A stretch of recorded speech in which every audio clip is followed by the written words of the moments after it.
This is the new Ferrari SP51, Maranello's latest one-off creation for Ferrari, which is a special roadster version of the front-mounted engine from the Ferrari 812 GTS. In this video, I'm going to be telling you everything you need to know about this one-off Ferrari creation of the SP51. First of all, let's start with the design. It's nothing new when we talk about Ferrari's fantastic designs in supercars, and they haven't failed to impress us in the past 75 years.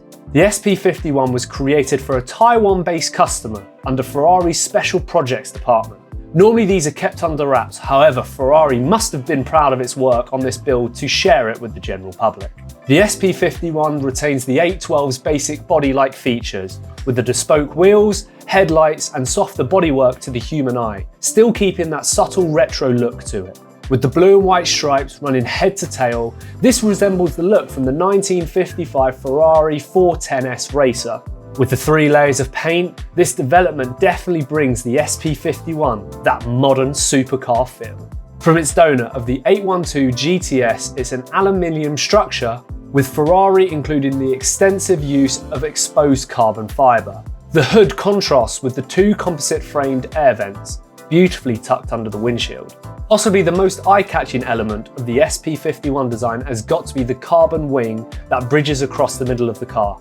Located behind the passenger and driver's seat, Ferrari have also stated that its stylistic references to the designs used of a 1960s Ferrari P4 replica, in which the central wing has added to help strengthen the build and safety of the car. Let's talk about the engine. With the one-off cars, Ferrari tend to make no reference to the engine. Likely the special project team will untouch the idea of a new engine. However, Ferrari have made an exception for the SP51. They'll be used in a front-mounted V12, which will be the first drop-top sports car Ferrari have done with a front-mounted V12 in 50 years. Ferrari claim they aim to provide a spectacular open-air driving experience with this model. The SP51 has got a powertrain of a 6.5 litre V12 pushing 789 horsepower at a haul-in 8,500 RPM, assuming this won't be affected too much by the new bodywork. This is similar to an Aston Martin DBS and a Lamborghini Aventador.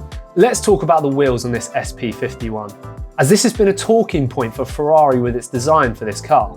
Each of the spokes have carbon fibre wing profiles and a tone-on-tone diamond finish cut.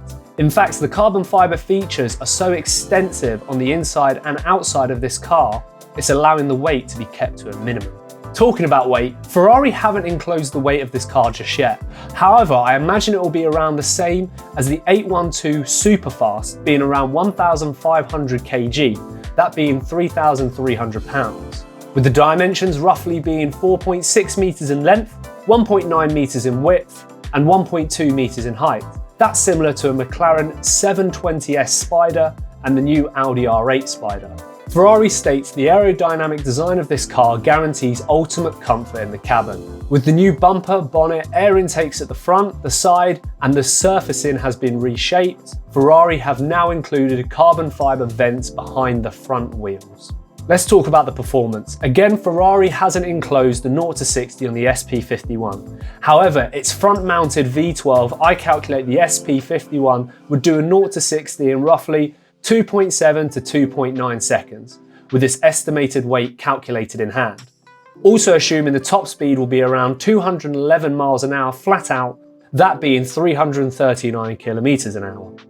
Peeping inside the interior of this Ferrari SP51, you'll note the red theme continues. While the blue and the white are used to pick out stems in the seats and on the dashboard, the appearance in which otherwise looks similar to an 812 Ferrari. Oh, and the stripe itself continues down the bulkhead between the seats. Almost all of it's coated in Alcantine and looks delightfully fuzzy as a result. Although you'll probably find plenty of carbon fibre as well in the interior. Uniquely and texturally designed by Caravate, an interior designer name that's been thrown around quite a lot recently in the automotive game.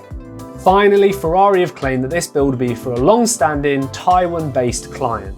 And while we can't, as the general public, generally buy one of these cars, it's fair to assume it's some way north of a rough starting price of £300,000. That's close to a GTS. For Ferrari's one-off clients, that's just going to be the price of exclusivity.